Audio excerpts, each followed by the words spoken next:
Leonard in Hukama died suicide at Wapiskat. Courtney, she died, I think it was a liver cancer, going to a school where there was heavy cancer rates. Young Jolene Winter, who died in Wakapika. That's little Trina Martin. She died at 4 years old in a house fire in a community where there was no fire truck. I always keep Shannon's picture. This is a young girl that killed herself in Waukesha, beautiful young girl. Chantal Fox that we lost in Wakapika, and then little Sylvain Noel, who was made a member of the Timmins firefighters just before he died. So I always keep the photos of these kids here to remind me what it is that we're doing. Hi everyone, Dan Donovan here, publisher and managing editor of Ottawa Life magazine. We're here today for another version of Correct Me If I'm Wrong. Now today we're not at the Ottawa Life magazine offices, we're actually down on Parliament Hill, the House of Commons at 180 Wellington, and we're visiting with Charlie Angus, who is the MP for Timmins James Bay. Now Mr. Angus has been a member of Parliament since 2004. Yep. And he's a very well-known political figure in this country. He's known as tenacious, brash. Prior to becoming an MP, Mr. Angus was a musician, a social activist. He got his career started early on fighting a number of key social issues that brought him to the forefront when he finally ran for that office in Timmins. But I think most people, when they talk about Charlie Angus, they talk about his passion for people, and in particular, Charlie, for the Aboriginal community. Now, before I ask you the first specific question, just by way of background, there are massive challenges with Aboriginal communities in this country. Drinking water advisories, a lack of funding. You've been on the forefront of issues in your writing, but really nationally, especially up in Wapiskat, Saskatchewan. What is your opening salvo on the Aboriginal condition today compared to, and I know it's a short period of time, but compared to just over a year and a half ago when this government was elected? Are we moving forward? Is it more the same? What's your take on it? The issue of Canada's reconciliation with Indigenous people, it is the issue for our nation at this time. I think what we have to really look at is that the movement of the Canadian people on this issue has been extraordinary over the last 10 years. The sense of openness, the awareness that didn't exist before, the desire to find a way to fix this, that gives me enormous hope. What I want to caution is that good words from this new government will not bring forward any significant change unless we start to change the structures here in Ottawa. And these are deeply embedded structures in Parliament. So money will be spent, promises will be made, but unless we start to change that relationship, the same failures are going to be repeated again and again. And that's, I suppose sometimes people say I'm a little pushy on these issues, but it doesn't need to be this way. We need to start forward thinking. Let me try to go at this a different way with you, because sort of in a counterintuitive way, a critic might say, well, the government funds $17 billion a year to the ministry. And I get a sense, and I may be wrong, correct me if I'm wrong, but I get a sense sometimes Canadians are frustrated because they say, okay, we're funding this money, and then they're perplexed when they don't see the improvement. Is that a structural problem? Is that a problem the way the government is spending those dollars? I think it's, on the one hand, a legitimate issue to raise, but as to your point, Canadians are concerned about this and just, I think, frustrated as to why things haven't improved more. Well, let me give you an example in education. So in any provincial school system, the school year begins in September, it ends in June. School boards have multi-year funding, they have planning, they cost out the building of schools. Every school is built according to a design of the ratios of students coming in. There's a per capita funding model, how big those classrooms are, what kind of resources they have. That's all figured out. None of that exists in the Department of Indian Affairs. Why is that? Because the federal government really still doesn't want to admit that they're in the business of educating children. So the school year financially begins April 1st and ends March 31st because it's convenient for the bureaucrats. Well, no school system runs that way. Schools have to apply for all manner of limited program dollars for this program or that. There's no block funding over the course of development. The federal government doesn't keep track of schools that are condemned, the dropout rates. They don't even track the literacy rates. They did it in 1 year, and the literacy rate in Ontario region, literacy and numeracy rates for students on reserve was about 18 and 20% for male and female students. You couldn't get standards that low anywhere in the world except maybe sub-Saharan Africa. So if that was a provincial system, heads would roll. There would be a major investigation. The federal government's response is, well, it's not really useful to spend more money tracking literacy rates. We'll spend the money on something else. So it's a broken system. So how are kids going to improve? Okay, let me ask you about that, because I want to get to the they, because we often talk in a sort of pejorative sense about they. They aren't doing this, they aren't doing that. For example, the stat is somewhere around these numbers that in Ontario, each student gets about $8 a day, where an Aboriginal student might get $1 a day in terms of education funding. So there's a definite gap there. But we talk about, this has been going on for years. Former Prime Minister Harper apologized for the residential school system several years ago. You would think after that, they, the people in the department, would get it and start to do things to fix this problem. So who is they? I'm always fascinated by the people in the department. Are these not good people? I often think, do they not have a moral compass? Who are the people, at some point on the accountability spectrum, the they is a he or a she? Yeah. So who are those people? Who are making these decisions to not do this stuff?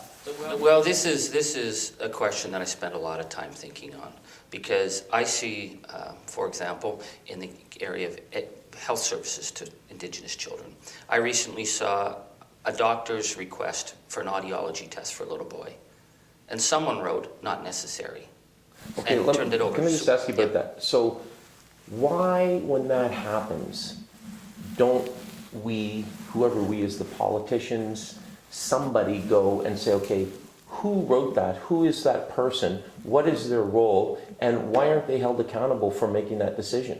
Because they're actually being held accountable by the department, through the minister, for making sure that they don't spend money that they shouldn't be spending. So that's how they're framing this. So my daughter was born deaf.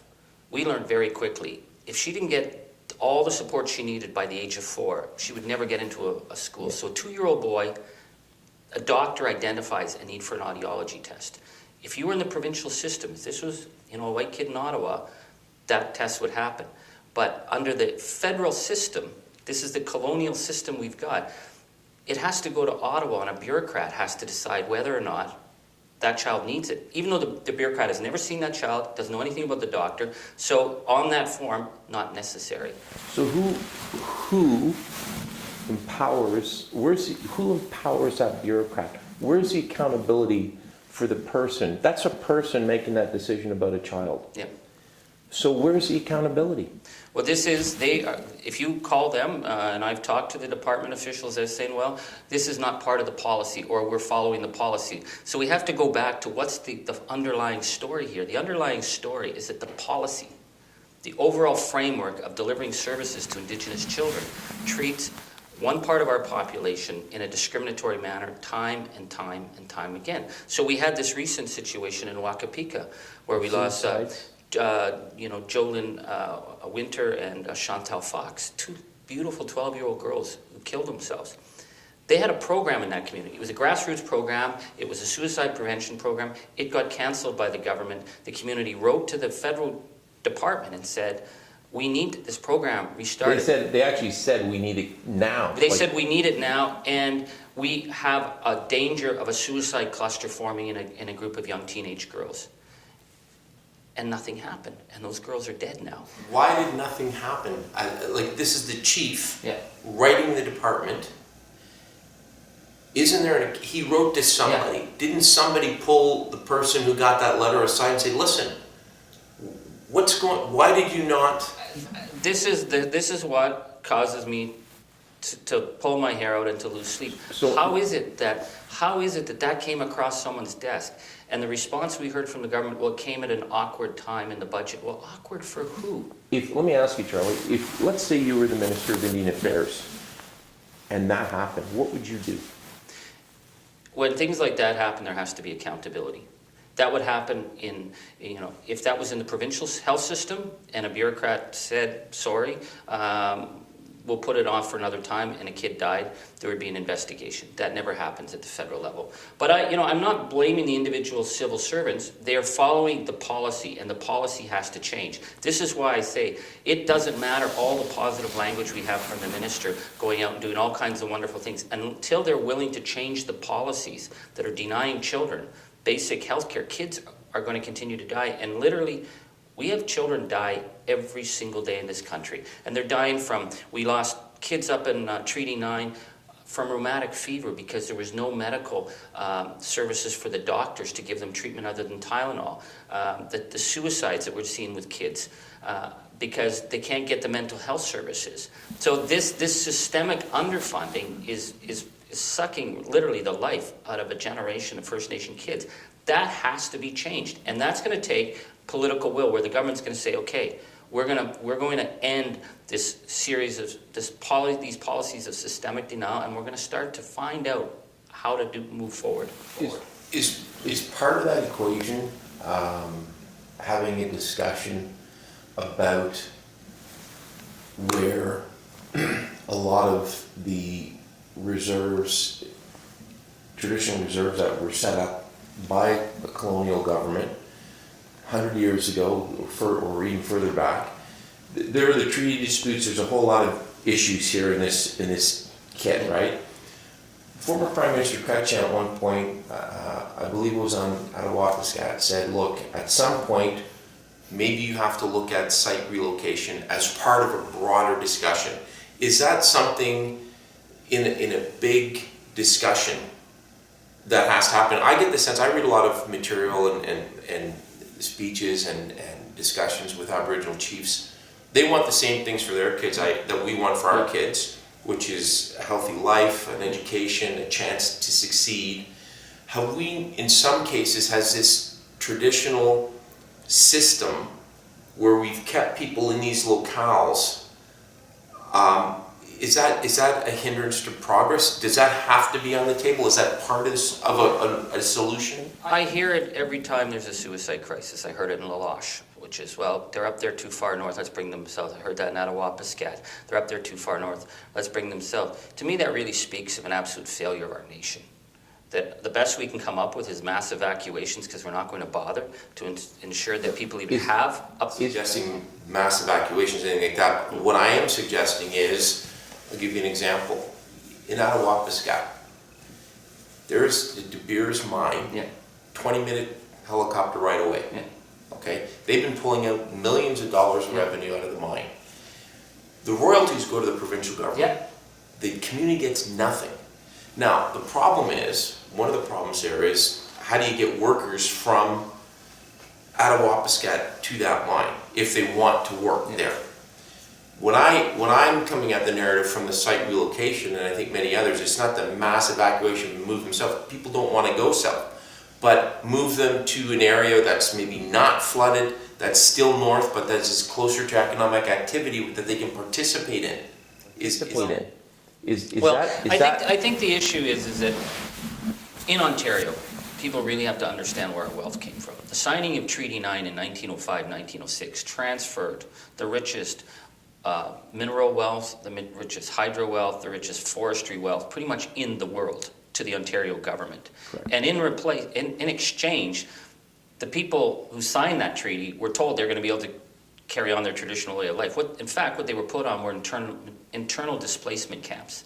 That's what these communities have become. They're internal displacement camps. Correct. But the reason what's important to know about this is that if you underfund these communities, if you make sure that they don't have proper services, if you set up shanty shack towns and say this is your lot, and people always say, well, why don't they change this? Well, when you're under the control of the Indian Act, it's actually the bureaucracy that can decide every single thing about your municipal planning. What they're doing is it's evacuation by 1,000 cuts, literally. It's like if you keep denying services, the idea is that people are going to leave. But what people need to understand is that Indigenous relationship to the land is so strong. People have survived so much abuse and death and suffering. Their relationship to the land is as strong and stronger than it's ever been. So the way I come at it is, why are we not making sure that we at least have proper schools, proper houses? If people want to get out and get education, that's great. Why aren't we connecting roads in because mineral development is going to happen, so that we can at least give people a choice? But what we're doing now is people are not being given a choice of where they want to go in the future. And that's what's killing the potential for this generation, the enormous power that this young generation could unleash in our country if we provide the education and the opportunities. This is what keeps me up at night, is seeing these children and seeing the hope one year and then seeing the lack of hope the next year. So